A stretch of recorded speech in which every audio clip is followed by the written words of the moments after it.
सब लोग गाएं, ताली बजाएं।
जगपति महाराज कथा कहाँ कह रहे थे पंडित जी?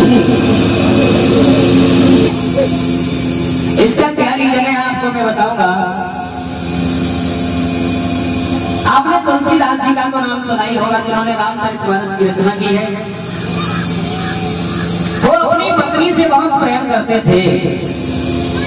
प्रेम भाई अक्षर प्रेम के प्रेम से न टूटे। इतना प्रेम करते थे कि एक पल के लिए भी अपनी पत्नी को छोड़ते नहीं थे। एक बार की बात, उनकी पत्नी जो है अपने मायके में चली गई। श्रावण का महीना था, गंगा के किनारे के रहने वाले थे। रात्रि में उनको याद आई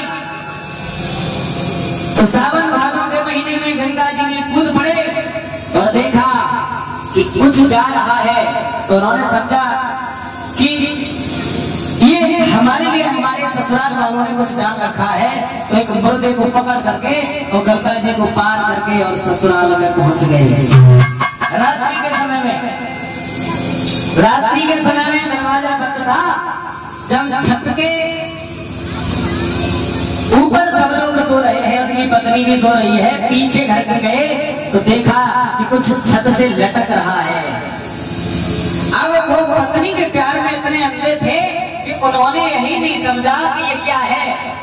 वो समझ रहे कि हमारी पत्नी को पता था कि हम जरूर आएंगे, तो उन्होंने छत पे चढ़ने के लिए रस्सी लटका दी है। और वो हकीकत में वो रस्सी नहीं थी, सर बता। वो इतने प्यार में अंधे थे कि उस सर्प को पकड़ के और छत पे चढ़ गए। और जब छत पे गए और अपनी पत्नी की बुझा को पकड़ा और कहा, खाए सोया ही तो चल गई। बोले मालूम? बोले तुम इतनी रात में कैसे आए? बोले हमें अच्छा ही नहीं लगा है, हम चले गए। बोले तुम मूर्ख हो, अरे 1000 मास की देह से इतना प्यार कर रहे हो। अगर तुमने इतना प्यार भगवान से किया होता तो भगवान आज तुम्हारे सामने खड़ा हो गया होता। जो बनी बात हुई तुलसीदास जी के हृदय में टच हो गई, नाना प्रकार की गालियां कर दी। उनकी पत्नी ने तो कहा कि जो भगवान का जो सत्संग होता है, भगवान की कथा होती है, पूरे दिन सुनने की जरूरत नहीं है।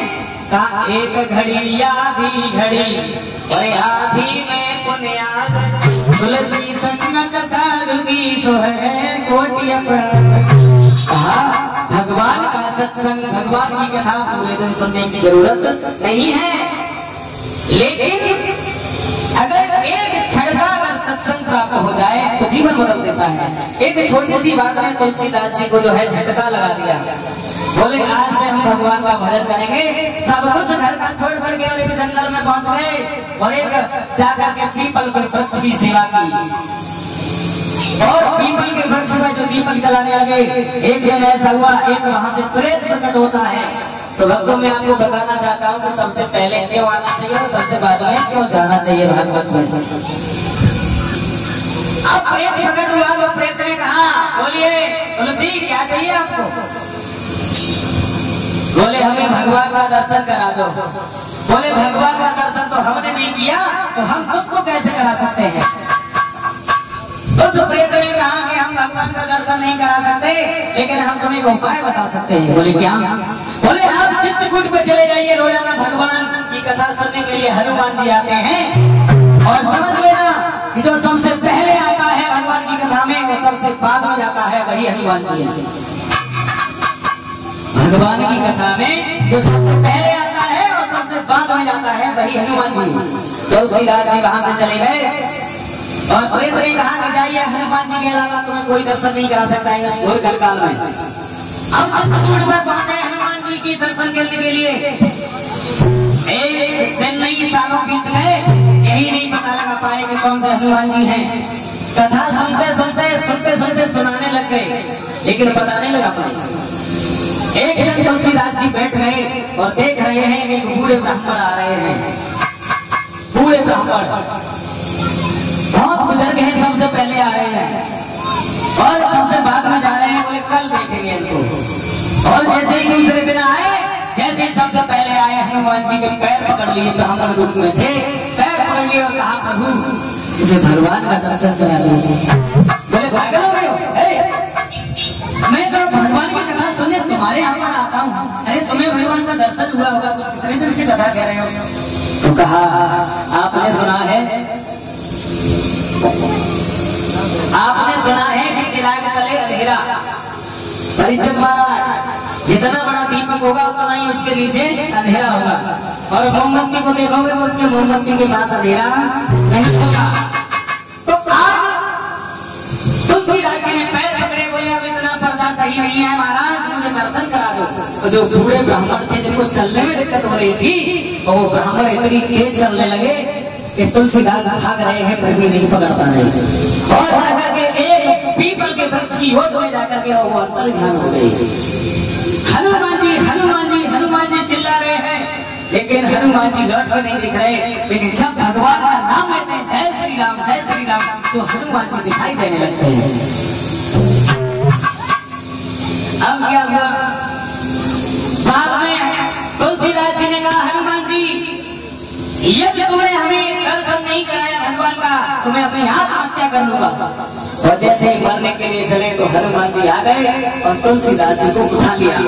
कहा बोल भक्त इतना भी हट जरूरी नहीं होता, लेकिन तेरे अंदर श्रद्धा है तो तेरे को कल भगवान का दर्शन जरूर होगा। कोई बड़ी बात नहीं। बोले प्रभु कैसे होगा? बोले जैसे मैं आता हूँ कथा सुनने, वो भी अपने भक्तों का दर्शन करने आते हैं रोजाना। बोले क्या? बोले हाँ। बोले चलो। भगवान का मंदिर था, उसी मंदिर में पहुंचे और तुलसीदास जी चंदन घिसने का काम करने लगे, चंदन तिलक लगाने का काम करने लगे चित्रकूट में। एक दिन भगवान आए बच्चे के रूप में और तिलक लगाया तुलसीदास जी ने। हनुमान जी दूर से बैठ करके देख रहे हैं, और जब भगवान चले गए उसके बाद पूछा तुलसीदास तुम्हें भगवान का दर्शन हुआ? बोले प्रभु हमको तो नहीं हुआ। बोले पागल हो गए? अरे तुमने अपने हाथों से तिलक लगाया उनके। बोले प्रभु मैंने तो देखा ही नहीं। बोले चलो कल आना। कल दूसरे दिन आए और जैसे ही हनुमान जी बैठ गए तोते के स्वरूप में, और जैसे ही भगवान तिलक लगाने के लिए आए, तिलक लगवाने के लिए आए, लेकिन तुलसीदास खुशी के मारे अपना तिलक लगाना भूल गए, जैसे मैं भूल गया हूँ। अब क्या हुआ? जैसे ही पहुंचे कहां? मंदिर के सामने। तो भगवान आए, बोले बाबा तिलक कर दीजिए। तो तुलसीदास जी तिलक लगाने लगे। भगवान बोले बाबा जी आज तुमने भी तिलक नहीं लगाया, अच्छा लो आज हम लगाते हैं आपके। और जैसे ही तिलक उठाया और जैसे ही लगाने लगे, हनुमान जी ने एक बात कह दी, चित्रकूट के घाट पे और भई सप्तल की भीड़, और तुलसीदास चंदन से वो तिलक देते लगे। तो कहने का मतलब यह है कि जहाँ पर भगवान की कथा होती है वहाँ भगवान श्री कृष्ण और हनुमान जी जरूर आते हैं। ये भगवान श्री राम का वरदान है कि जब तक भगवान की कथा चलेगी तब तक उनके शरीर में यूं ही प्राण बने रहेंगे। और आपको बता दें हनुमान जी अमर हैं। हनुमान जी त्रेता, द्वापर और कलयुग तीनों युगों में है। गोविंद भगवान की। आइए छोटा सा कीर्तन उसके बाद